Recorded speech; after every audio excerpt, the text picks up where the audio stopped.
Édifié après la Seconde Guerre mondiale, le chai à vin servait à stocker des vins d'Algérie. C'est le plus grand chai construit en Europe.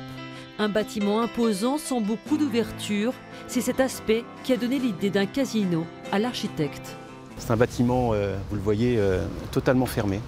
Un bâtiment qui est replié sur lui-même. Ce qui identifie ce bâtiment, qui est un bâtiment industriel, et le faible apport de lumière naturelle à l'intérieur. Le vin ne supporte pas évidemment beaucoup la lumière naturelle, donc il était très important que nous arrivions à trouver des équipements, nous arrivions à trouver une utilisation de ce bâtiment qui n'ait pas besoin de lumière naturelle.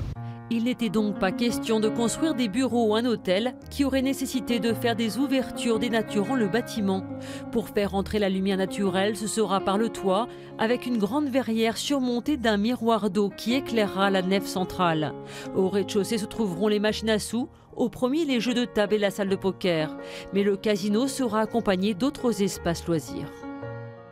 C'est un espace œnologique et qui nous a permis de conserver la trace et la mémoire du lieu. Des cuves seront conservées en l'état. On va circuler à l'intérieur des cuves. Vient en complément également un espace de présentation des arts forains, parce que la foire est à notre pied. Et donc l'objectif est de faire en sorte qu'une annexe de ce musée des arts forains parisien soit potentiellement installé à l'intérieur de notre projet. Un cabaret et une salle de séminaire compléteront l'intérieur du bâtiment. Le toit terrasse sera ouvert au public.